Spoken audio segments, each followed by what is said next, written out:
Welcome to Backstage with Richard Ridge. My guest, Alan Menken, is one of the world's most beloved composers. He is an EGOT winner. He is one of 16 people who have won an Oscar, Emmy, Grammy, and a Tony. He is actually an 8-time Oscar winner and recipient of more Academy Awards than any other living individual. Other awards include 11 Grammy Awards and 7 Golden Globes, among other honors. He will be performing for one night only on November 6th at the Ridgefield Playhouse with his multimedia show called A Whole New World of Alan Menken. He will lead the audience on a journey through more than 30 years of hit songs, movies, and musicals, including The Little Mermaid, Aladdin, Beauty and the Beast, Enchanted, Tangled, and more. In his first one-man show, the legendary storyteller sings some of his most beloved tunes while accompanying himself on the piano, and through video and a multimedia experience, shares the secrets of his journey from Sesame Street to premiering 3 simultaneous shows on Broadway. Please say hello to my friend, Alan Menken. Hi, guys. Hi, how are you? Your whole career just passed by you in that intro. You must have been like, whoa. Oh, my God. Yes, my whole life flashed before my eyes, or Well, some of it. First Yeah. off, Alan, how are you, my friend, and where are you? I am up at my studio here, upstate, about an hour and a half up from the city, and working on juggling a ton of projects and, keeping busy and getting ready for this concert. Yeah. Okay, so with theaters opening up all around the world and live concerts, are you able to put the last 18 months into some kind of perspective? Not quite yet. I mean, we've the re-entry into the world's got a little bumpy here and there, as we've noticed. But slowly, yes. But I was, things go, okay, we're going, and then, oops, no, well, wait a sec, we're going in 2 weeks. Oh, wait, we're pulling back, we're going. Yeah, it's going to be a while. I think the best thing all of us can do, creators, is just create new product and wonderful new things for people to enjoy as we come out of this time. And I'm really blessed that I have a lot of those things coming along, which is great. So did you work a lot creating, like Yeah, during very these busy. 18 months? Yeah, we were in the studio working on the Little Mermaid live action movie when the pandemic hit. Well, actually, I was there and also in Japan doing concerts there, and then everything just like that was it, done.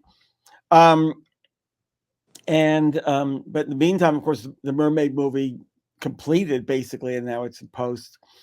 And Disenchanted, which is our sequel to Enchanted, Stephen Schwartz and I wrote the entire score, plus, of course, demoed and then recorded with the talent in amazingly creative ways, getting people, not in the studio. Someone was like literally going to their closets with a microphone and recording. And it came out, beautifully. And that now they've finished photography on that.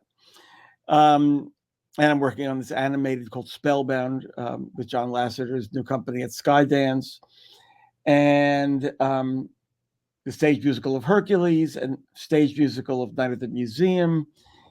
And what am I forgetting? Oh, and we're now I'm in the midst of a Beauty and the Beast prequel for Disney Plus. So yeah, I've been keeping pretty busy. No, I love it. It's like Menken land up there. I love this. Like all your stuff behind you where you make your magic, where you create in your world. I love it. Well, thank you. And I love your world and back of you there. Well, I'm glad to see I'm represented a little bit there. Thank you.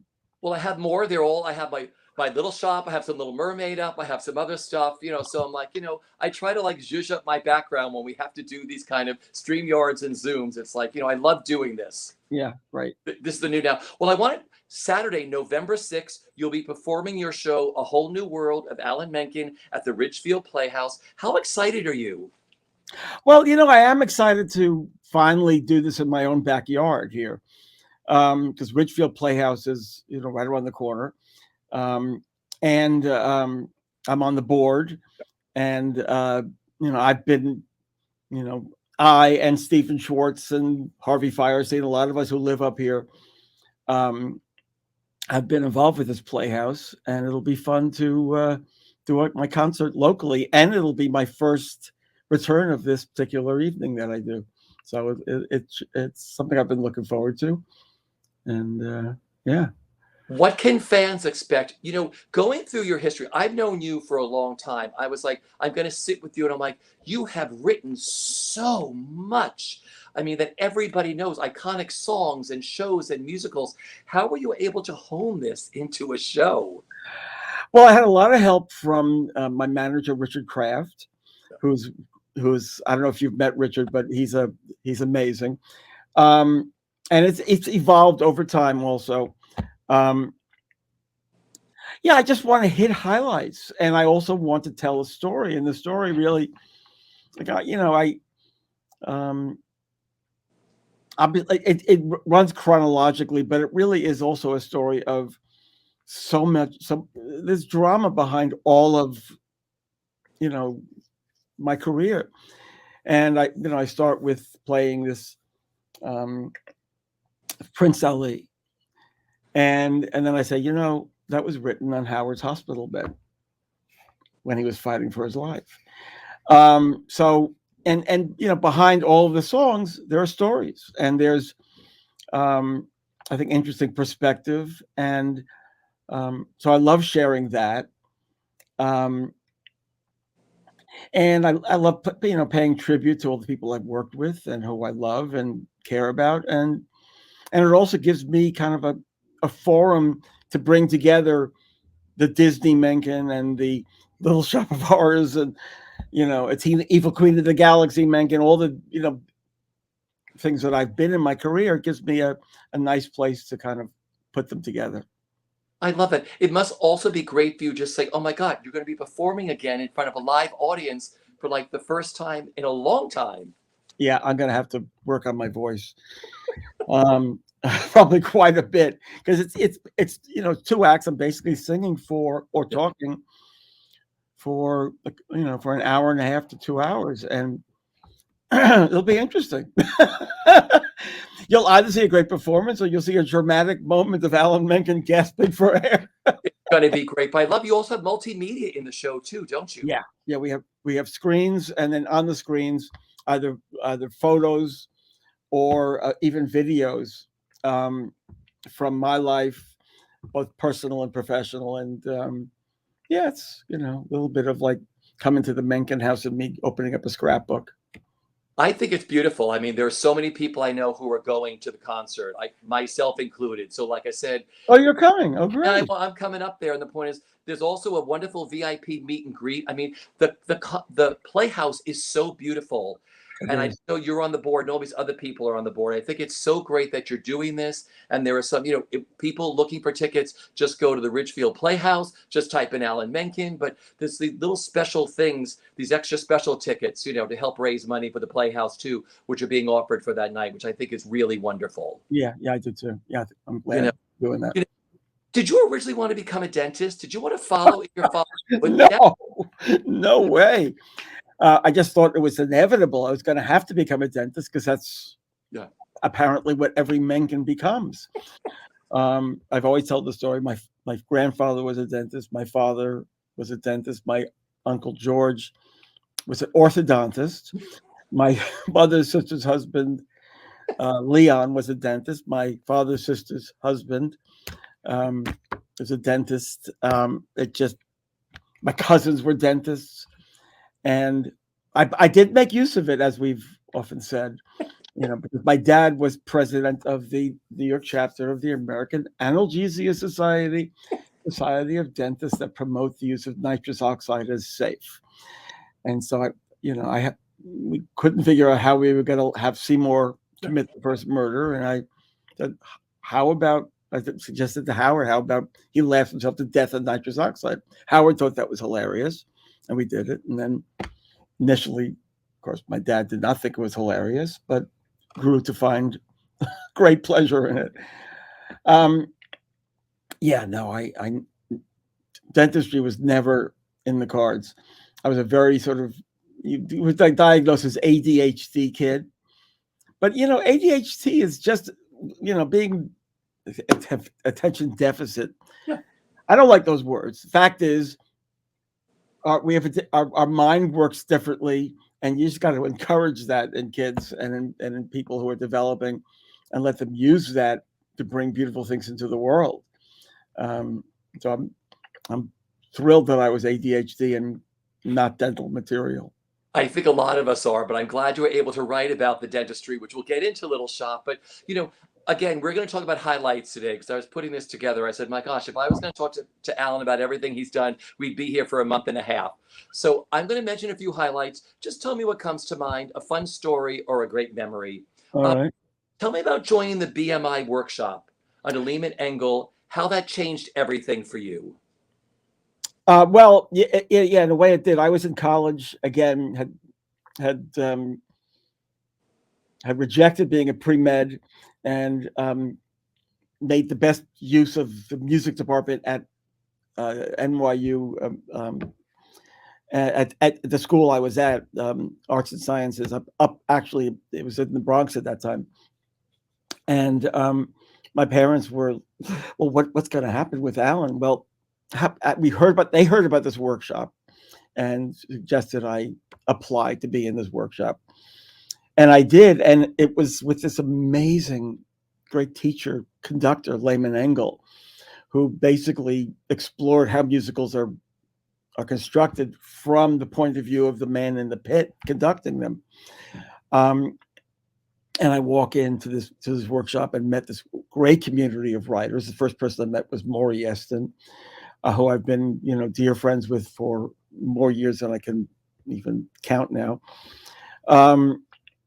and so many others. And it was an amazing thing. So the workshop was just everything sort of sprung from the workshop. Me getting into writing jingles and anything, all came through that network of people, that wonderful network. Who set you up with Howard Ashman? Was it through the BMI? Yeah, it was. There was two people. It was Lehman Engel, who was on the board of WPA Theater, and Maury. Maury Yeston actually made the, as I said, the shidduch, the marriage. And Howard had the rights to doing this Kurt Vonnegut novel, God Bless You, Mr. Rosewater, and was looking for a composer. I, at that point, was exclusively a composer lyricist, but Maury said, that he basically didn't want to just write music. He wanted to write music and lyric, but would I be interested in meeting this guy, Howard Ashman? I said, sure. So Howard came over, and of course, my life changed in amazing ways after meeting Howard. You have written so many wonderful shows and films with Howard Ashman. I've asked you this before, but collaborations are really special. I've spoken to all these teams. Why do you think you and Howard work so beautifully together? Are you able to put that into words? It's just chemistry. But it's also our interests. We both loved absorbing the world, both of pop and rock and theater, in the same way.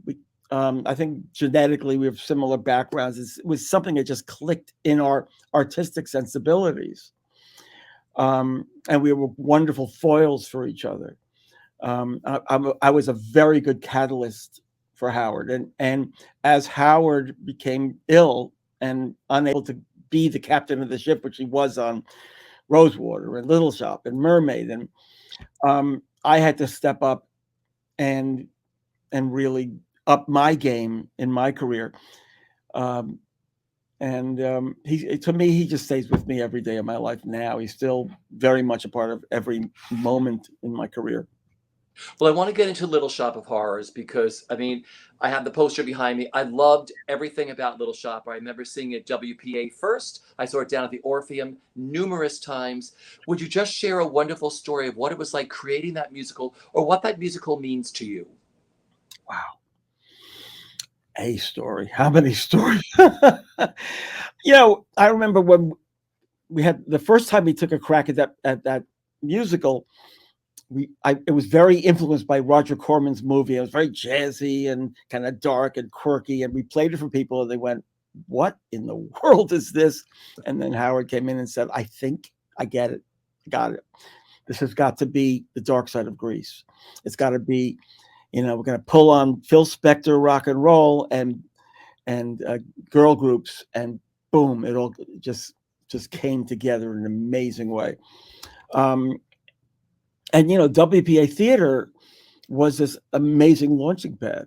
It was this tiny little hole in the wall, funky as hell, right below the Chopsticks massage parlor.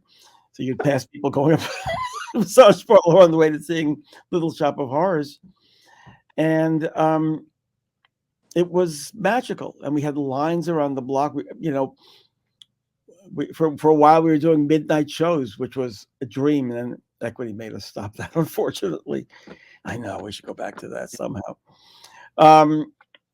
But those were the days. We were looking for all these out of the way places to do musicals in the most subversive and interesting way. And Little Shop is a very traditional musical, clothed in this amazingly imaginative combination of doo-wop rock and roll and horror movies, and it just clicked. It clicked amazingly. You must be so proud that it's back, and it's back the way Howard would have wanted it back. Yeah, I am, and it's and I love that Little Shop gets done everywhere, all over the place, in so many different ways, and I love that. I don't want to control what people do with it. Just enjoy taking the material and making it your own. And yeah, what we've done with this production here in New York is so much a tribute to what Howard always would have wanted. And Howard's sister, Sarah, and Bill Lauk, both have been so involved in, being the keepers of the flame for what Howard would want, and this production is very much credit to them, and of course our wonderful producers led by Tom Curdy. It's great. Because I was there the other day again. I just had the best time watching Jeremy Jordan. I know Jeremy's quite good. He's sensational, but just being back in that theater again, and you hear that the organ go or whatever, the place goes ballistic. It's so great to have it back. But it's also a throwback to the original of going down to the Orpheum. One of the first times I saw your show, I sat next to Cher. Oh, I love that. But you never knew who was going to be at Little Shop, like walking down Second Avenue, walking over like, bums going into the Orpheum Theater. Those were the days of the B&H Dairy restaurant across the street, and the whole scene on St. Mark's Place, and yeah. Well, it's great to have it back. I want to get into the Disney years with Howard. I mean, you guys went to Disney. I mean, you sort of reinvented all the stuff they were doing there. I mean, The Little Mermaid, favorite memory of working on The Little Mermaid, first for the film and then the Broadway musical. Tell me. Favorite memories. Oh. Yeah. Well, the timing of when it came into my life was amazing, because it was a dark time. The AIDS crisis had hit, and I was watching all these VHS tapes with my little daughter Anna on my lap, and I was, rediscovering Winnie the Pooh and rediscovering Cinderella and Peter Pan, and then I get a call from Howard saying, "Do you want to do this animated Disney animation?" I said, "Yeah." And of course, the big headline for me was that Howard and I were working separately at that point. I was working with Tom Ian on a show called Kicks, a showgirl musical, and Howard was working with Marvin Hamlish on Smile. And this was Howard and Alan coming together again. And to me, that was really the headline for me. Howard and I are going to work together again. Oh, and yes, it's at Disney.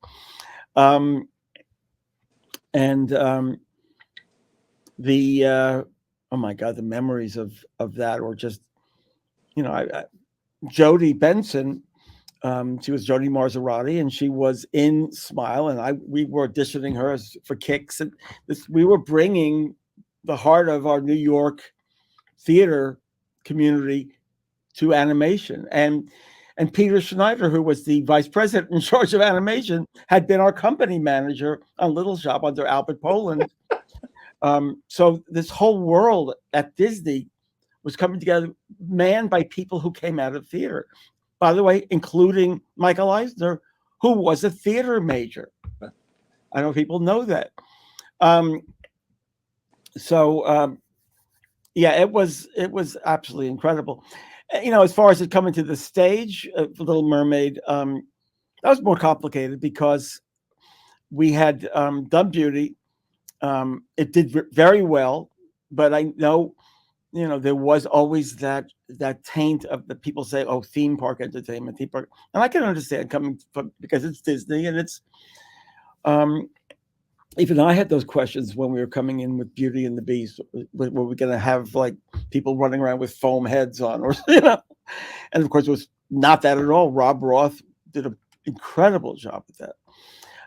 But still, I think there was a feeling with Little Mermaid. Let's look for innovative ways to bring it in and make it more cutting edge. And in some ways, I think that might have backfired a little bit, because I think what people really wanted was the warmth of traditional values and qualities of Little Mermaid, which are now very much entrenched in all the productions around the world.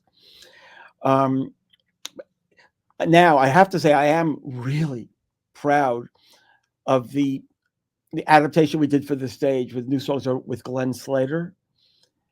I think it may be the best of the adaptations, with songs like Her Voice, or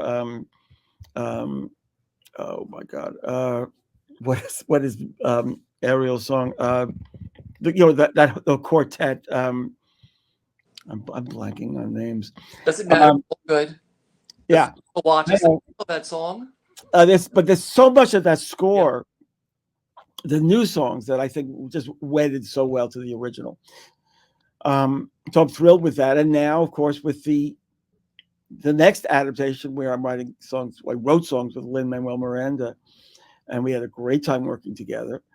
As people probably know, he grew up absolutely rabidly a fan of Little Mermaid, and even named his son Sebastian and all that. We had a great time. Yeah. Well, I want to ask you about composers. I mean, lyricists. You've worked with so many wonderful lyricists. I mean, I have a lot of their names here. I mean, you have Tim Rice, Stephen Schwartz, David Zippel, Jack Feldman, Lynn Ahrens, Lin-Manuel. There's Glenn Slater. There's so many more. Do you work the same way with everybody? I mean, I've talked to composers and lyricists. Some say the music comes first. Some say, the lyrics come. Do you work differently with different people, or what's your process like? Generally, the process is first driven, of course, by the concept and the structure of the score. I kind of generally will go music first, just because I want whatever interesting variations on lyrics can happen when the music is driving it. And to varying degrees, different lyricists deal with that differently. And I love those quirks and those differences in each collaboration. And some lyricists will be very happy following what the music does. Some will really want to fight with it, but that could lead to some great stuff. So I just find what's great about musicals in general is the collaboration. Truly, that you bring these talents together and something new and unexpected happens each time. I often think I loved being a composer lyricist, but I also think just being a composer with different lyricists has really, in a way, made my career a lot more interesting. And there are times, here and there where I am the composer and lyricist, but I find very, very liberating to work with different lyricists. And we're brothers in arms, or sisters and brothers in arms. No, I love that, because I've looked at a lot of composers over the years, and some have only worked with, one lyricist or maybe two. You've worked with a whole group of them. Yeah. And the stuff is just amazing. So I love the process. It's the collaboration. I love how you say that. And, But it's so true. yeah. You know, look at the song for the Aladdin movie. I worked with Ben Pasek and Justin Paul on Speechless. I don't think that's a song I could have written with any other collaborators. You know, they brought something else out of me. Yeah. And with Lynn, there's songs that when you hear, you'll know. I definitely could not have written them with anyone else. And I feel that they're my babies like any other songs I've written, but with this particular collaborator. Newsies was one of my favorite VHS tapes, watching with all of my nephews. And then I was like, oh my gosh, he and Jack turned this into a Broadway musical. That means a lot to you, that show, does it, Newsies? Yeah, me and Jack and Harvey. Yeah. I mean, you know, when Harvey, it really, what a catalyst he was on that as well. Yeah, it was just that idea of Harvey coming and saying, you know, how we started. We're going to start with Jack Kelly on the roof with Crutchy, and it's like, oh, it just changed so much of it. I love that because Harvey brought it to you, didn't he? Say, let's turn this. Harvey was talking to me about Kinky Boots. Yeah. And then he was sitting right over there, and there was a VHS, a DVD of Newsies sitting there, and he said, "What's this?" I know I won't do. Okay, and what's this? So I told him. He said, "Oh, I know how to do that." I said, I was really surprised because Harvey is not necessarily a guy who's going to jump into doing things. He said, "I know how to do that," and so I called Tom Schumacher and I said, "Tom, Harvey's interested," and one thing led to another. It's just interesting how that musical started at Paper Mill, came to Broadway, became this huge hit because there were so many boys who were brought up that, you know, little girls had Annie, boys had Newsies growing up, and it made such a difference, at least in the household of all my nephews. I got to tell you, you know, when I was working on Newsies, the film, yeah, we, you know, carrying the banner and Santa Fe. I mean, I knew it was really, really special. And I didn't know how we were going to do justice to it in that particular form, because I think the expectations were pretty low as far as a live action film musical at that point. And came out and did horribly at the box office. And I remember having a breakfast with Jeffrey Katzenberg and him saying, "Hey, Menken, I could throw $10 million in the air up here in Doheny and Doheny Boulevard, wherever we were, and it would do just as much good. It's DOA. It's DOA. Okay, for DOA, but time is an amazing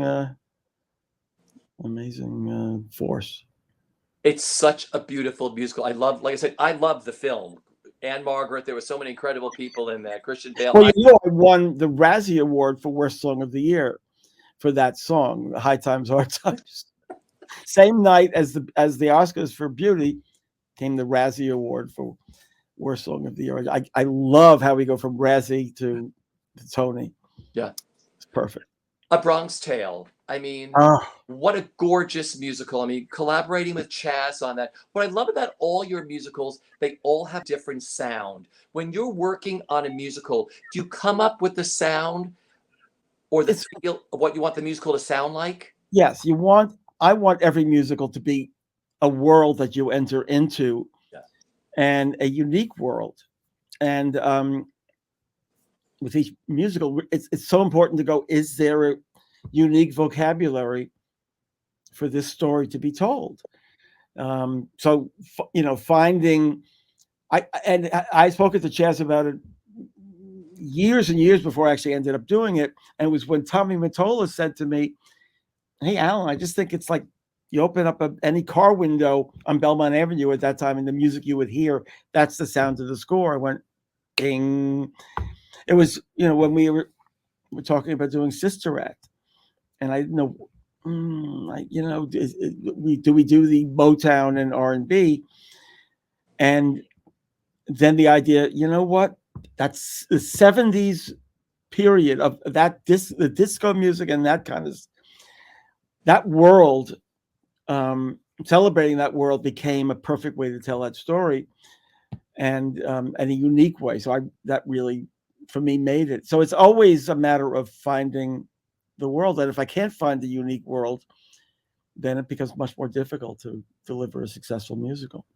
Let me ask you a question. I know no musical is easy to write. I know that it's all about, it takes time and birthing and everything else. But what was one of the easier musicals for you to write? And what was one of the most challenging musicals for you to write?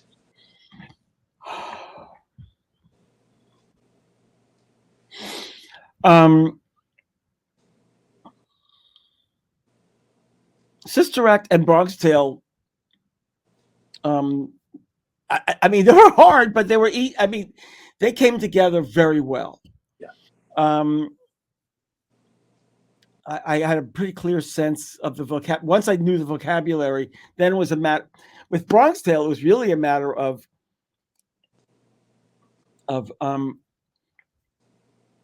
educating Chaz and Bob De Niro and Tommy about what we would need to bring this musical to the stage. These are people who want control, and I got to learn. It's okay, you'll have control, but let me be your friend and your catalyst. And getting Glenn Slater again, he's sort of the common denominator on those two. Now, Glenn also had to suffer through one of the hardest ones, and that was Leap of Faith. Leap of Faith was very difficult, and it took a lot of years to get it done. It never, I don't know that it ever really found what it wanted to be and how, and in its initial concept, it was the idea of essentially a gospel revival tent holding a musical within it. And I like that idea. In execution, it went in all kinds of directions that didn't serve that end very well. And I don't want to really discuss, the people who were involved, but there were some inexperienced people involved who didn't really know about, with a musical, you do have to settle on a concept and serve the concept. And if you can't do that, the narrative can really get pulled out of shape. I loved Leap of Faith. I still had such a great time at that theater. I saw it like 2 or 3 times. I had such a good time watching Raoul. There's some great moments. I mean, in the outtake songs, we had a wonderful time, but it was literally 10 years of. Yeah. Another one that was very fast and easy. I don't know if people know about this. For 10 years, I had this musical of Christmas Carol that ran at Madison Square Garden, yeah. And I worked with Lynn Ahrens and Mike Ockrent. And it came together so fast and so beautifully. So, they're all my children. They all have their own issues. Yeah, I love that. But there's such a mass version of all this stuff. I love Christmas Carol. We used to go every season with a new Scrooge or whatever else. I loved that show with Mike Ockrent and Stroman and everything else. And Stroh. And it was such a wonderful, wonderful experience. And I miss it, but you can move on. I hope they bring that back. I hope that becomes a tradition again somewhere. I really do. Well, it's going to be in London this year, actually. Good. I want to go back to Beauty just for 1 second, because Angela Lansbury, I mean, I listen to Beauty and the Beast all the time, and it's the perfect melding of song and performer. Do you remember when you gave her that song to listen to? Yeah, of course. And she turned us down. I had done a demo of Beauty and the Beast, and I had also had Howard do. Howard did one that was much more Mrs. Potts's voice, and I was tale as old as time, very sort of pop oriented. So they sent the song to Angela, and I get back from Disney. Angela has turned us down, and I said, Wait. Which demo did you play for her? Oh, yours, of course. I said, no. Send her Howard's performance. She heard Howard's performance, and she said, "Oh, okay, I get it. Yes, I'm in." God bless. It was he was so smart Yeah. and such understanding of musicals and of characters and amazing. Yeah. Yeah. And then we had, of course, the moment in the studio where we had just rehearsed the song once with orchestra. Angela had just flown in, came into the studio. Let's just go to the let's just sing it down with the orchestra so they get your performance and they can rehearse it with you.